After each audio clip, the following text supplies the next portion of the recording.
부활절입니다. 원래 이 교파마다 좀 문화들이 조금 다르지만요. 어떤 교파 그리고 초기 기독교에는요, 이 부활절이면 일부러 이 즐거운 날이잖아요. 그래서 기도를 할 때 무릎도 꿇지 말라, 뭐 이렇게 하는 데들도 있었어요.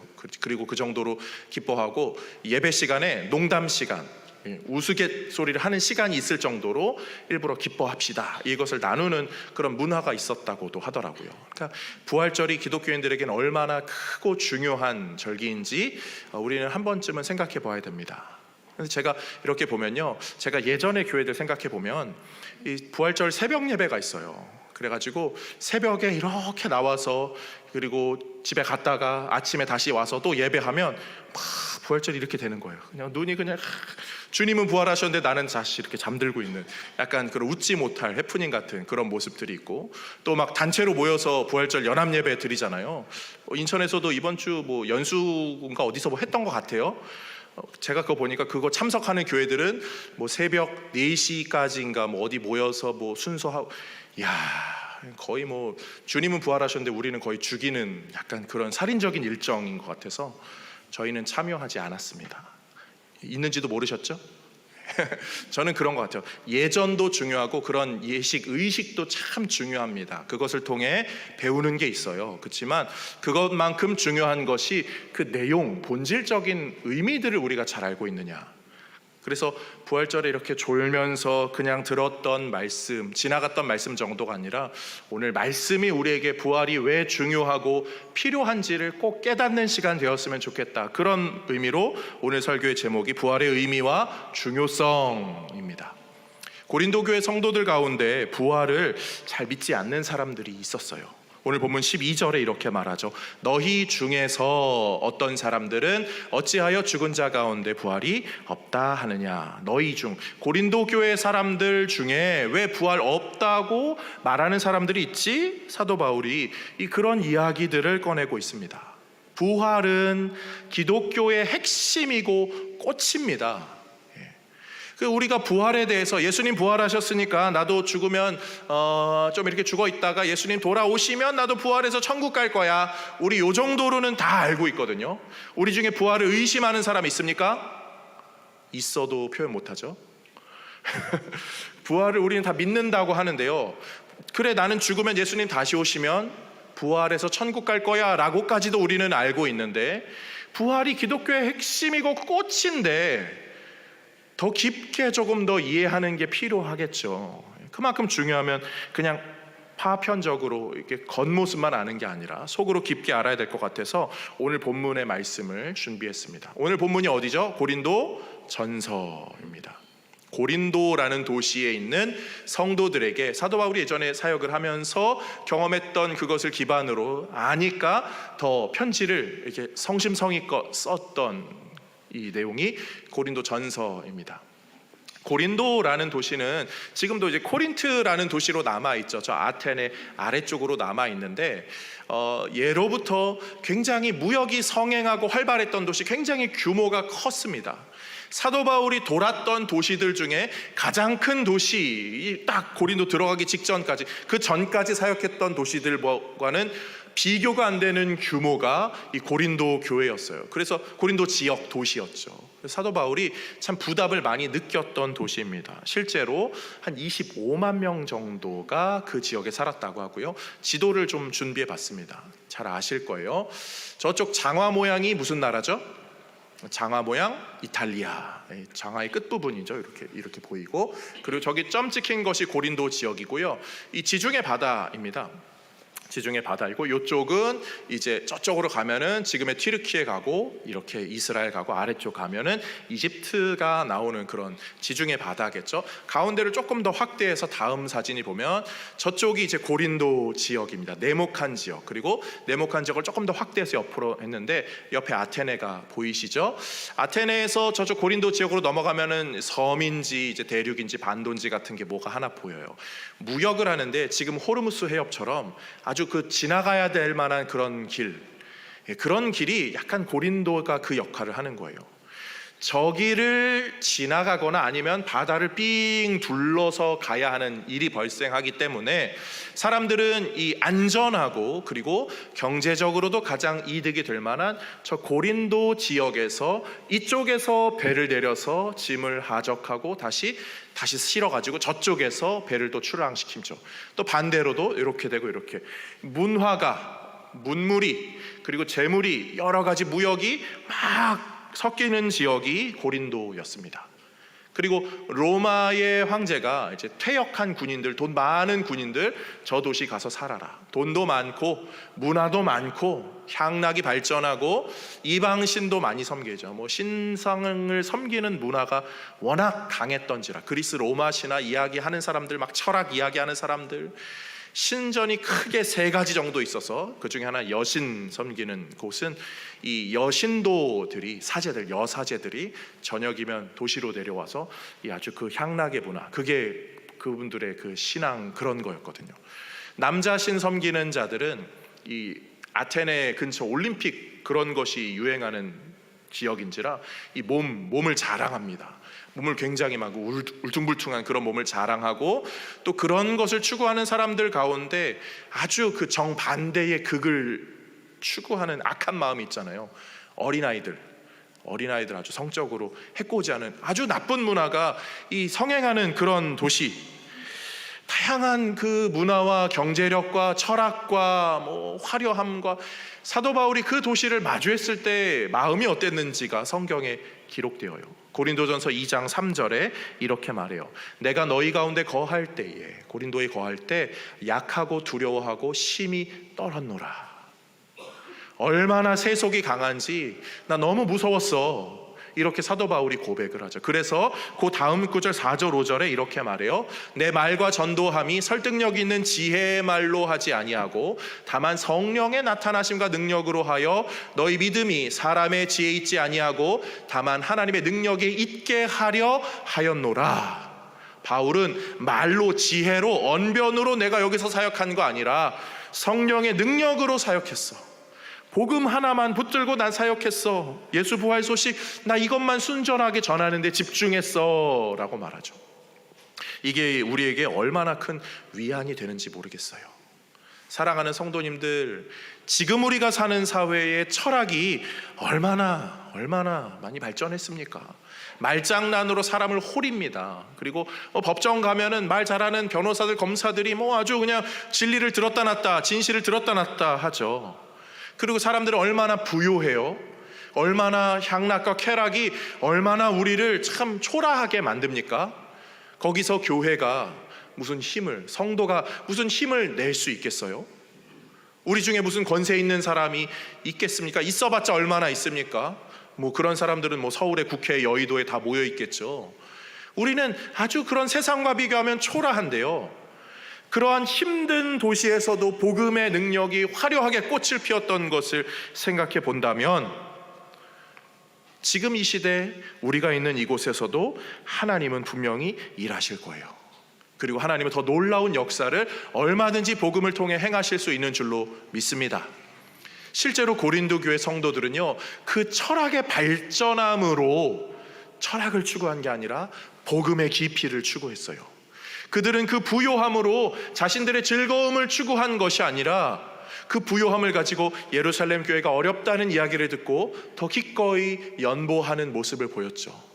여러 계층의 사람들이 모였다 하여서 그걸로 위아래 고절을 나누고 상하 관계로 고착화되는 것이 아니라 주인과 노예가 함께 한 공동체를 이루며 교회가 아름다운 역사를 이뤄갔죠. 복음이 그 일을 한 거예요. 세상이 얼마나 강하든 복음은 그 일을 능히 행하는 줄로 믿습니다.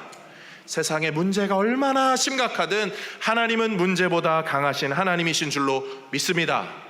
그리고 그 하나님의 역사, 예수님의 부활 사건이죠. 그런 면에서 오늘 이 부활의 핵심, 예수님의 부활을 우리가 잘 기억하시면 좋겠는데요. 저는 이렇게 우리가 마음속에 잘 기억하시면 좋겠어요. 예수님은 부활하셨고 예수님은 부활되셨다. 고린도전서 오늘 15장 15절에 이렇게 말하죠. 하나님이 그리스도를 다시 살리셨다. 하나님이 살리셨다, 수동태입니다. 그리스도는, 예수님은 하나님에 의해서 부활되셨고 또 예수님은 부활하셨습니다. 능동과 수동의 의미들이 그냥 쓰여진 것은 아니에요. 부활의 의미를 좀 생각해 보면서 우리가 조금 그 부분을 알기 원하는데요. 옛날 사람들이 부활에 대해서 알았을까요? 몰랐을까요? 부활을 알았어요. 부활을 경험한 적도 없으면서 부활에 대해서 생각하고 부활을 또 사모하고 흠모했죠. 뭐 어떤 데는 미이라를 만들고 뭐 어떤 이런저런 모습들이 있잖아요. 우리는 뭐 큰 무덤을 만들고 뭐 노예들 같이 넣고 별거 다 하잖아요. 사람들은 그 부활을, 내세 신앙을 나름대로 갖고 있었습니다. 그 사도 바울이 사역했던 고린도 지역에도요, 부활에 관련된 것들이 이렇게 이야기 속에 숨어 있습니다. 그리스 로마 신화에도 부활 이야기가 좀 있죠. 제가 뭐 처음 하는 이야기들도 있고 또 들어보셨을 이야기들도 있고 원래 상식적으로 아실 이야기들도 있지만 부활에 관련된 이야기들을 몇 개 좀 소개해 보겠습니다. 글라우쿠스라는 한 인물이 있었어요. 글라우쿠스는 어떤 섬의 왕의 아들이었는데 어느 날 놀다가 이 꿀단지에 빠져서 죽게 됩니다. 그래가지고 이 글라우쿠스가 죽은 것을 상심해서 그 아버지가 너무나 괴로워서 아들을 다시 살리고 싶어서 이 고린도에 있는 현자 폴루이도스에게 명령을 합니다. 너가 가장 똑똑하고 지혜롭고 능력 있는 사람이니까 내 아들 글라우쿠스를 좀 살려라. 폴루이도스가 무슨 뭐 의술은 있을지 몰라도 죽은 사람을 어떻게 살립니까? 그래서 이것을 망연자실해서 이렇게 가만히 있는데 갑자기 뱀이 한 마리가 쓱 오는 거예요. 뱀이 쓱 오더니 이 글라우코스에게 해를 가할 것 같으니까 이 폴로이도스가 돌을 들어서 그 뱀을 탁 죽입니다. 뱀이 어떻게 됐을까요? 죽었죠. 그런데 조금 있다가 다른 뱀이 한 마리가 쓱 오는 거예요. 그리고 그 뱀이 그 죽은 뱀을 딱 보더니 다른 데로 쓱 가서 조금 있다가 약초 하나를 입에 물고 옵니다. 그리고 그 뱀 위에 탁 얹어놔요. 그러니까 그 죽었던 뱀이 어떻게 됐을까요? 어떻게 아시죠? 살았죠. 근데 그 폴로이도스가 그게 되게 신기해가지고 얼른 그 약초를 가져다가 어떻게 해요? 글라우쿠스의 머리 위에 탁 올려놔요. 글라우쿠스가 어떻게 됐을까요? 어떻게 하셨죠? 오늘 부활절이니까 살은 거예요. 근데 그 이야기에는 부활에 대한 이야기가 나오는데 부활의 조건이 있다는 거예요. 어떤 약초, 영험한 약초 이런 게 있으면 부활할 수도 있다는 생각이 사람들에게 좀 있었던 거죠. 또 다른 부활 이야기, 관련된 이야기가 있는데 예전에 한번 말씀드렸던 것 같아요. 음유시인 오르페우스입니다. 그리스 로마 신화에 음유시인 하프를 너무 잘 치는 오르페우스가 있었어요. 근데 그에게는 사랑하는 아내 유리디케, 뭐 에우데리케라고 하는데 유리디케가 있었죠. 그런데 유리디케가 하필도 독사에 물려서 죽게 됩니다. 죽은 육체를 가지고 떠나간 영혼을 다시 데리고 오고 싶어서 이 오르페우스가 죽음의 신 하데스를 찾아가요. 그래서 하데스 앞에서 연주를 쫙 합니다. 그리고 하데스가 그것에 감동해가지고 자기가 그 가지고 있는 유리디케의 영혼을 주겠다고 딱 약속을 해요. 그런데 조건이 하나 있어요. 너가 이 시험을 하나 테스트해야 되는데 이 죽음의 세계를 떠날 때까지 절대 뒤를 돌아보지 말라. 유리디케의 영혼을 네 뒤에 딱 붙여서 따라가게 할 테니까 절대 뒤를 돌아보지 말라. 그래서 이 오르페우스가 막 갑니다. 그런데 저 끝에, 죽음의 세계 끝에가 딱 보여요. 그런데 문제가 하나 있죠. 영혼은 육체가 없어서 발소리가 없는 거예요. 그러니까 유리디케가 따라오는지 알아요, 몰라요? 모르는 거예요. 그러니까 마음이 불안하고 또 궁금하고 또 이 하데스가 자기를 좀 골탕 먹이는 건 아닌가 또 이 의심이 들어와가지고 그 딱 넘어가기 직전에 어떻게 했을까요? 뒤를 돌아봅니다. 그 순간 따라오던 유리디케 영혼이 다시 하데스에게 끌려가게 되죠. 부활에 실패한 거예요. 영혼을 데리고 오는 데까지는 성공했지만 부활을 실패한 그런 부활에 관련된 이야기가 또 몇 개 더 있어요. 하나만 더 할까요? 아주 오늘 여기 어린아이들이 또 와 있는지라 아이들의 환심을 제가 사야 되니까 하나만 더. 올림푸스에 12명의 신이 있습니다. 우리 아이들 여기 목사님 모르는 아이들이 올림푸스 12신 들어본 적 있니? 그래 고마워. 소리 내줘서 고맙다.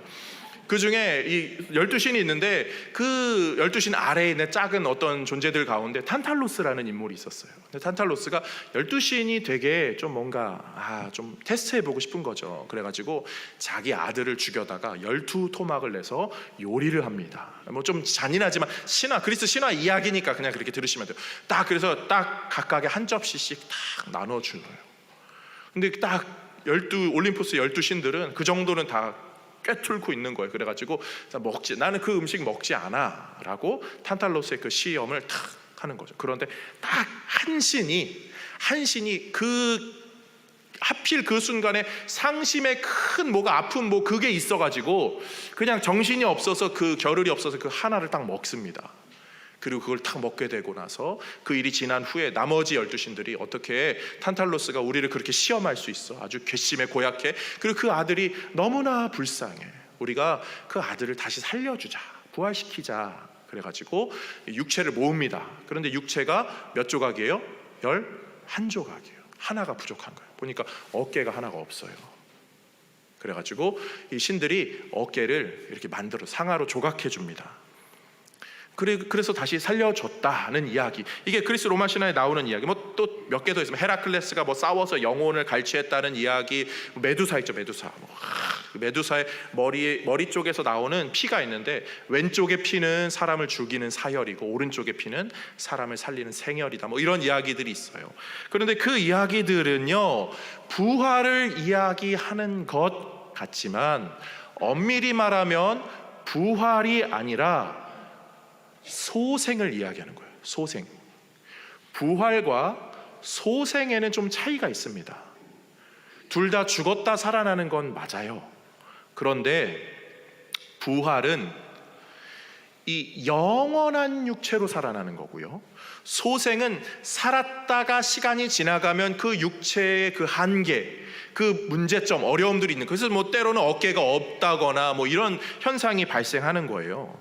그리고 이러한 이야기들의 소생에는 무슨 조건이 있어요. 조건이 뭐 무슨 약초가 있어야 된다는 등, 뭐 누가 뭘 해야 된다는 등, 시험을 통과해야 된다는 등. 그런데요, 예수님은 좀 다르거든요. 예수님의 그 부활 사건, 우리가 성경에서 이 부활 사건이라고 소위 일컫는 예수님의 기적 역사는 사실 소생 사건들이죠. 병 고치는 거 말고 예수님께서 살린 사건, 죽음에서 살린 사건, 대표적인 게 한 3사람 있거든요. 나사로를 살린 사건 어떻게 하죠? 나사로를 이제 장례 치른지 막 썩은 냄새가 나는데 무덤 문 열고 나사로야 나오너라 해서 나사로를 살린 사건, 그거 소생입니다. 역시 나사로는 또 죽었을 거고요. 또 나인성의 과부의 이야기, 누가복음 7장에 관 이렇게 가는데 예수님께서 관을 딱 만지시고는 소년아 일어나라, 그러니까 그 청년이 일어난 이야기. 그리고 또 하나 있다면 그 소녀, 회당장 야이로의 딸, 그 회당장의 딸 해가지고 소녀야 일어나라 달리다굼, 사람들이 다 죽었다고 하고 실제로 죽었지만 예수님이 그들을 살리시죠. 그건 부활이 아니라 소생입니다. 소생. 그런데 예수님의 소생의 특징은 무슨 약초가 필요하지 않아요. 아니요, 무슨 신의 아들, 뭐 반인 반신 뭐 이런 게 필요하지 않고, 지위고하를 전혀, 그래서 어떤 무슨 왕의 자녀만 무슨 그 약초를 뭐 현자를 부르고 이런 게 없이 그냥 저 낮아진 사람에게도 예수님의 그 소생의 은혜를 베풀어 주시죠. 예수님은 그런 것과는 결이 다름을 성경이 좀 가르쳐 주고 있어요. 그런데 그 정도가 아니라 예수님은 부활을 하셔요. 소생이 아니라 부활을 하신다고요. 사도 바울은요, 그 당시에 아주 공부를 많이 한 사람입니다. 공부를 많이 한 사람일수록 이 말할 때 단어 선택을요 굉장히 신중하게 하죠. 글을 쓸 때는 더 하죠. 더 많이 심사숙고해서 단어를 선택합니다. 그런데 사도 바울이 이 부활에 관련된 이야기에 부활이라고 분명히 적는다는 건 다른 소생과는 다른 예수님만의 부활을 말하는 거예요. 오늘 12절에서 다시 한번 보면요, 그리스도께서 죽은 자 가운데서 다시 살아나셨다 전파되었거늘 너희 중에서 어떤 사람들은 어찌하여 죽은 자 가운데서 부활이 없다 하느냐. 왜 부활 없다고 생각해? 실제로 부활 있어 라는 이 맥락에서 바울이 지금 이 표현을 하는 거죠. 우리 중에 부활이 없다라고 믿는 사람이 있을까요? 우리 중에는 없겠죠. 혹시 있을지도 모르는 저 유튜브 속에 있는 누군가를 위해서 제가 잠깐 말하자면, 부활을 의심하는 사람은 있을 수 있어요. 부활을 경험하지 못하고 부활에 대해서, 아니면 예수님의 부활에 대해서 듣지 못한, 지식이 없어서 그런 사람들이 있을 수 있어요. 그런데 모든 인류가 역사적으로 부활, 내세 신앙을 다 되게 좀 다르지만 추구하는 그런 성향이 있습니다. 그런 것을 통해서 한 가지 조금 나름의 진리, 사실을 규명하거나 도출해낼 수 있는 방법이 있어요. 그 C.S. 루이스가 이런 말을 했어요. 어떤 남자가 어떤 여자를 굉장히 짝사랑하는데 짝사랑이 이루어지지 않았다라고 해서 사랑은 존재하지 않아 라고 그 남자는 말할지 모르겠지만, 그렇다고 사랑이 존재한다는 것을 부인할 수는 없다. 사랑은 있다는 거죠. 누군가 부활에 대해서 이 모양 저 모양으로 추구한다 할지라도, 또 그 부활을 다른 모양으로 이해하고 있다 할지라도 그것이 부활이 없다라는 증거가 아니라 오히려 부활은 우리가 모르는 영역에서 있을 수 있다는 거예요. 근데 사람은요, 부활을 몰라서 안 믿기도 하고 부활을 의심해서 안 믿기도 하죠. 의심하는 사람은 나랑 별로 상관이 없으니까 그래서 의심하는 거기도 하고, 부활이 있으면 배 아프니까 뭐 이런 마음일 수도 있어요. 그런데 이런 부류도 있습니다. 굳이 부활을 나는 생각하고 싶지 않아. 왜?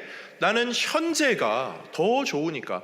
부활을 생각하는 사람들은 현재의 삶이 괴로워서 더 나은 뭐가 있었으면 하는 희망 고문을 가진 사람들이지, 나는 잘 살아, 나는 부자야, 나는 권력도 있어, 나는 현재가 더 좋아, 난 이렇게 살다가 죽을 거야, 그런 사람들은 부활을 부인해요. 거부해요. 그런데 지지난주도 말씀드렸다시피 그런 즐거움, 그런 이 생에서의 어떤 행복은 오래가지 못합니다. 부요하며, 아시잖아요, 세상이 어떻게 돌아갈지 몰라요. 뭐 전쟁이 일어나면 순식간에 다 사라질 수도 있어요. 권력이요, 언제나 더 큰 권력자 앞에서 내가 권력 없음을 느낄 수밖에 없어요. 건강이요, 시간이 지나가면 그것도 한때잖아요. 그런 사람들은 지금 나는 부활이 필요 없어 라고 말할지 모르겠지만, 시간이 흘러감에 따라 어느 순간에는 나도 이 세상보다 훨씬 더 좋은 그 부활의 세상이 있었으면 좋겠다는 마음을 갖고 살 거예요. 아니, 죽을 때 어쩌면 그런 고백을 할지도 모르겠죠. 그런데 그것과 조금 다르게 교회 안에도 오늘 본문이 너희 중에 어떤 사람은 부활이 없다라고 말하는 사람이 있대요. 왜 부활이 없다라고 말하냐면, 이런 부류가 있어요. 고린도전서 지금 15장인데 고린도전서 13장은 아주 유명한 장이거든요. 뭐를 이야기하는 장이죠? 사랑에 대해서 이야기합니다. 사랑을 이야기할 때 빠지지 않는 그 내용 중에 하나는 이 모든 일을 좀 사랑으로 하라는 거죠. 그런데 사랑을 왜 이야기하냐면, 고린도 교회에는 은사에 관련된 이야기가 있었거든요. 막 성령 충만해서 누가 방언하고 누가 예언하고 막 그럽니다. 그런데 그것이 누군가에게는 상처가 되니까 바울은 사랑으로 좀 하자는 그 이야기를 하는 거죠. 그런데 아시죠? 교회 내에 영적인 어떤 영험한 사람, 우리 중에 어떤 누가 기도를 막 해가지고 막 눈이 막 까지버지는 막 그런 일, 막 귀신이 막 내쫓고 막 이런 일이 벌어진다고 실제로 생각해 보세요. 막 기도하는데 하나님이 너한테 너 이번 주에 뭐 동쪽으로 가래 했는데 동쪽으로 간데 뭐가 막 팡 잘 돼요. 어떤 현상이 벌어집니까? 그 사람은 굉장히 영험한 사람이 돼요. 그 사람은 우리랑 뭐 급이 다른 것처럼 느껴집니다. 고린도 교회에 그런 사람들이 있었어요. 그런 사람들은요, 천국적인 경험을 합니다. 기도를 하다가 막 되게 뭔가 기쁨이 밀려오고 막 방언을 하고 예언을 하는데, 통변을 하는데 이게 너무 기쁘고 즐거운 거예요. 이 천국적인 기쁨을 맛보면 사도 베드로가 그러잖아요. 주님 여기가 좋습니다 라고 하는 그것처럼 이게 천국이구나 라고 생각해서, 야, 너 수준 그거밖에 안 돼?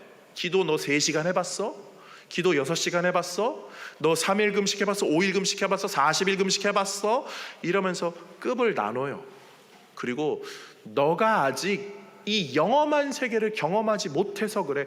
이게 천국인데 다른 거 너 신경 쓰지 말고 이 천국적인 거 이거 경험해. 라고 무언의 압박이 들어가기 시작합니다. 사랑하는 성도님들, 신앙생활을 하는 성도에게 위아래가 있습니까? 높은 수준과 낮은 수준이 있습니까? 뭐 단계가 급이 있나요? 목사, 장로, 안수집사 이 급이 있나요? 급이 있다라고 말할 수도 있고 없다라고 말할 수도 있어요. 있다라고 말하는 건 어떤 헌신의 척도나 어떠한 기준에 따라서 더 많이 하고 뭔가를 열심히 하는 그런 부류로는 나눌 수 있을지 모르겠지만 그것이 신앙의 척도는 아니에요. 그리고 우리의 신앙의 본질적인 핵심에는 전혀 상관이 없어요. 우리는 그걸로 굳이 시험 들 필요 없어요. 오히려 그것이 우리를 더 잘못된 길로 이끌죠. 그래서 지지난주 이야기 나눴던 부자 청년, 예수님을 찾아왔던 부자 청년, 그는 열심이었어요. 어려서부터 열심이고 율법도 잘 지키고 어긴 것이 없고 다 지키고 게다가 잘 되고 관리에 아주 저 위에 있는 사람이었지만 슬픈 마음으로 돌아가며 그냥 돌아갔습니다. 그렇게 진짜 불쌍한 사람이죠. 오늘 사도 바울이요 그런 사람들을 이렇게 말해요. 19절 말씀 함께 봅니다. 만일 그리스도 안에서 우리가 바라는 것이 다만 이 세상의 삶뿐이면 모든 사람 가운데 우리가 더욱 불쌍한 자이리라. 아멘. 이 세상에서의 삶만 우리가 추구한다면, 그리고 신앙생활도 하고 있다면, 부활이 없다면서 신앙생활하고 있다면, 뭐 천국적인 것을 경험하는 게 최고라고 한다면 우리는 더 불쌍한, 제일 불쌍한 사람이야. 진짜 부활이 있고 진짜 천국이 있는데 왜 엉뚱한 것에 그렇게 열심을 내고 있냐고요. 바울은 지금 그 이야기를 하는 거죠. 지난주 타이타닉 이야기 잠깐 드렸잖아요. 타이타닉 큰 배 구멍이 나서 물이 들어오고 있는데 저 식당 칸에서 스테이크 먹으면서 좋아하고 있는 사람 있을 수 있다고요. 우리 기독교에서 신앙생활하면서 그 배를 타고 있는데 스테이크가 맛있네, 더 좋은 스테이크를 먹어야 돼, 더 급이 좋은 뭐를 막아야 돼, 뭐 어떻게 구워야 돼, 여기에만 열중하는 그런 인생이 얼마나 불쌍한 인생입니까? 아니 세상 사람들은요 어디가 출구인지 몰라서 헤매고 있는데 우리는 구원의 보트가, 예수 그리스도라는 구원의 보트가 준비되어 있는데 그거를 찾아가야죠. 여기서 식당에서 맛있는 거 먹는다고 더 좋아하는 것, 그게 우리의 완벽한 즐거움, 영원의 즐거움, 그거랑은 전혀 상관이 없습니다. 물론 잘 먹고 좋은 거 누리는 거 참 좋죠. 그게 나쁘다는 건 아니에요. 그런데 우리가 본질에 대해서만큼은 더 중요하게 생각하는 것이 있어야 한다고요. 전도서 기자는요 이렇게 말해요. 전도서 3장 11절 말씀. 하나님이 모든 것을 지으시되 때를 따라 아름답게 하셨고 또 사람들에게는 영원을 사모하는 마음을 주셨느니라. 사람에게 뭘 주셨다고요? 영원을 사모하는 마음이요. 영원하신 하나님이 하나님을 닮은 사람을 만드셨어요. 그래서 사람은 다른 동물과는 다르게 영원을 추구하고자 하는 열망이 있습니다. 그런데 그것을 이 영원하지 않은 육체로 추구하려다 보니까 간극이 생겨요. 그리고 뭔가 문제가 생기는 거죠. 그래서 사람이 하나님의 영원의 속성을 가장 많이 닮은 요소 중에 하나는 욕망이에요. 욕망. 이렇게 되고 싶어 저렇게. 그래서 욕망은 끝이 없죠. 욕망이 잘 쓰이면 참 좋아요. 건강하고 싶은 욕망, 잘 되고 싶은 욕망, 성공하고 싶은 욕망, 그래서 더 높은 곳으로 올라가고 싶은 그 욕망이 우리의 삶에 얼마나 많은 유익과 혜택을 주는지 모르겠어요. 그렇지만 그것이 과해지면 언제나 문제가 되죠. 사람이 오래 살고 싶다고 하는 그 갈망, 건강해지는 정도가 아니라 정말 영원히 살고 싶다는 갈망, 그게 윤리적인 문제가 되겠죠. 영원히 산다고 해서 뭐 약을 먹으면 뭐 된다? 뭐 약은 언제나 부작용이 있어요. 뭘 이렇게 수술을 하면 된다? 보세요, 뭐 이렇게 얼굴 이렇게 한다고 우리가 더 오래 삽니까? 그건 아니잖아요. 아니면 과학이 더 발전해서 뭐 동면을 해가지고 쭉 있다가 딱 질병이 있는 사람 동면해가지고 딱 깨어나가지고 다시 수술하고 건강해지고, 그러면 영원히 삽니까? 그러면 행복합니까? 팔이 늙어가지고 팔을 딱 잘라서 이식 요즘은 가능하겠죠. 로봇 팔이 되든. 그러면 이것은 뭐 영원히 사는, 다리 정도는 되겠죠. 뭐 여기 장기까지도 될 수 있을지 모르겠어요. 심장도 요즘은 이식하죠. 그러면 뭐가 남아있어야 우리가 나라는 존재입니까? 머리만 남으면, 뇌만 남으면, 그러면 요 밑에는 다 로봇이면 영원히 사는 납니까? 우리 이런 윤리적인 문제들이 있거든요. 만약에 뇌가 그런 본질이라면 기술이 발전해서 데이터 USB 칩 탁 하는 것처럼 로봇의 내 기억을 이식해서 그건 살면 그건 납니까? 그건 영원히 사는 겁니까? 그건 행복한 겁니까? 끝으로 가면 갈수록 뭔가 그거는 행복하지 않아요. 그거는 억지로 되는 것 같고 뭔가 이상해집니다. 영원한 것을 추구하는 본성이 영원하지 못한 육체가 그것을 해내려고 할 때는 언제나 이렇게 뭔가 이상해져요. 적절한 건 좋아요. 달콤한 사탕은 하나 먹으면 입맛을 잘 이렇게 해줘서 좋을 수 있죠. 그게 주식이 되면 문제가 되는 거죠. 적절한 욕망은 우리에게는 꼭 필요한 요소들이지만 그것이 악용되기 시작하면 인생을 어그러뜨린다고요. 그런데 그런 것이 좀 조건이 괜찮아서 어떤 사람은 팔을 교체하고 어떤 사람은 다리를 교체하고 어떤 사람은 심장까지 교체하는 그런 일이 있다고 해봅시다. 그 사람이 영원 부활의 인생을 사는 겁니까? 아니거든요. 아무리 조건적으로 뭔가 바뀌어져 봤자 그것은 소생을 넘어서지 못해요. 결국은 썩어져가는 육체의 한계를 맞닥뜨리고요, 그 이상을 넘어설 수 없죠. 좀 조건이 좋은 사람들은 조금 더 그 소생의 혜택을 받을지 모르겠어요. 또 높은 자리에 어떠한 무언가를 이루는 그런 것, 그리고 우리는 사실 그런 게 그래도 좀 있었으면 좋겠어요. 저도 그걸 위해 기도합니다. 저는 우리 교회 성도님들이 그런 세상의 조건적인 것들이 더 잘 되시기를 바라는 마음이 늘 있어요. 그래서 그거 놓고 기도 많이 합니다. 그런데요, 아무리 조건이 좋아봤자 우리 인생은요 결국 어떻게 되냐면요, 이 영혼의 문제를 넘지 못해서 또 다른 문제를 직면해요. 해결되면 또 다른 문제, 해결되면 또 다른 문제. 그리고 이 문제를요 저는 이렇게 표현하고 싶어요. 지긋지긋해요. 지긋지긋해. 그냥 이렇게 살다 죽는 건가? 이렇게 또 문제 위에 문제. 그래서 문제가 없어야 평안한 인생이 아니라 문제를 그때그때 잘 해결해 나가고 때로는 문제와 함께 가되 성도답게 가는 게 아름다운 인생이구나 라고 배우죠. 이 지긋지긋한 인생을 우리는 그러면 어떻게 해결할 수 있나요? 못합니다. 그래서 우리에게 부활이 필요한 거죠. 예수님이 부활하셨듯이 우리도 부활하는 그 은혜가 필요한 거예요. 예수님의 부활은 소생과 달라요. 예수님은 육체로 부활하셨지만 육체를 뛰어넘는 부활체죠. 그래서 손바닥, 이 도마에게 보여주죠. 창자국을 보여주시는데 피가 흘러서 죽는 육체가 아니라 그것을 뛰어넘은 육체, 때로는 엠마오 가는 제자들에게, 때로는 여인들에게, 때로는 저쪽에 있는 제자들에게 나타나시는 육체의 그런 한계를 초월하는 모습들이 기록되어 있죠. 그 부활체의 부활이 예수님의 부활이라고요. 소생이 아니라 부활이라고요. 그리고 그 부활에 대해서 오늘 사도 바울이 20절에 이렇게 말합니다. 시작. 그러나 이제 그리스도께서 죽은 자 가운데서 다시 살아나사 잠자는 자들의 첫 열매가 되셨도다. 아멘. 예, 첫 열매가 되셨어요. 첫 열매라는 거는 한 열매가 되셨다가 아니라 첫 열매, 유일한 열매 아니에요. 첫 열매, 둘째 셋째가 있다는 거예요. 예수님이 부활의 첫 열매가 되셨어서 우리는 둘째 셋째 열매가 있을 수 있음도 알기에 부활을 사모하고 흠모할 수 있죠. 그런데 예수님 오시면 다시 부활할 거야 라고 생각했을 때의 이 막연한 추측 정도를 성경은 말하지 않아요.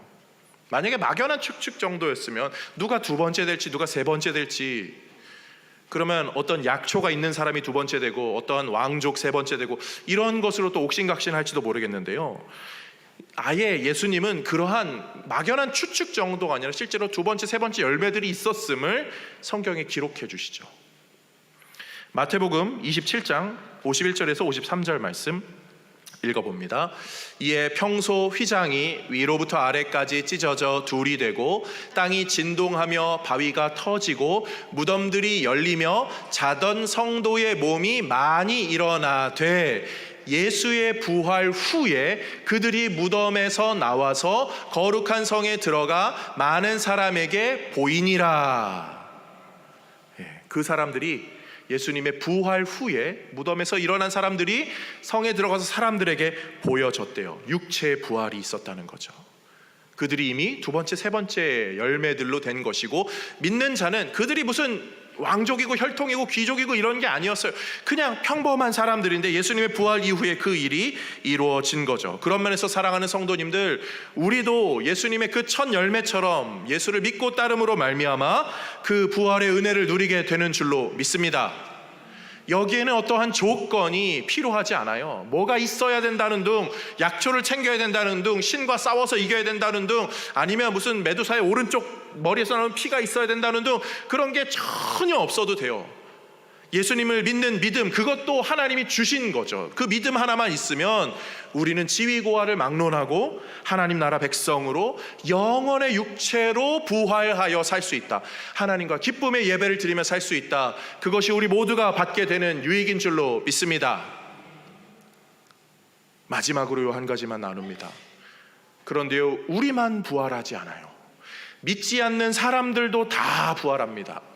우리만 영원의 육체로 부활하지 않아요. 그들도 영원의 육체로 부활합니다. 우리가 부활하게 되면요, 이 육체의 한계를 뛰어넘는 영원의 육체의 부활, 부활체로 부활하죠. 그들도 그렇게 부활할 거예요. 그런데요, 차이가 있어요. 우리는요, 그때 되면 우리가 아는 이 지식의 한계를 뛰어넘어서 하나님을 더 확실하게, 희미하게 보는 게 아니라 확실하게 보고 알게 될 것이에요. 그리고 그것으로 예배하며 기뻐하고 영원한 예배로 들어가겠죠. 그게 즐거움이에요. 그런데 믿지 않는 사람들은요, 그들도 썩지 않는 육체로, 부활체로 다시 부활합니다. 그런데요, 그들은요, 알아서 더 괴로운 거예요. 지식으로 몰랐으면 상관없을 터인데, 내가 그때 믿지 않았어서, 저 하나님을 지금 내가 알게 돼서, 내가 그때 몰랐어서, 그때 믿음으로 믿지 않아서 나는 저곳에 갈 수 없구나 해서 더 괴로운 거고요. 지옥에 꺼지지 않는 불이 이 쇠하지 않는 육체를 계속 형벌로 가기 때문에 차라리 죽었으면 좋겠는데 죽지도 못하는 인생이 되어서 그것으로 더 영원의 괴로움을 겪게 되겠죠. 그래서 우리에게는 예수 믿고 부활하는 이 예수님의 부활이 가장 소중하고 귀중한 줄로 믿습니다.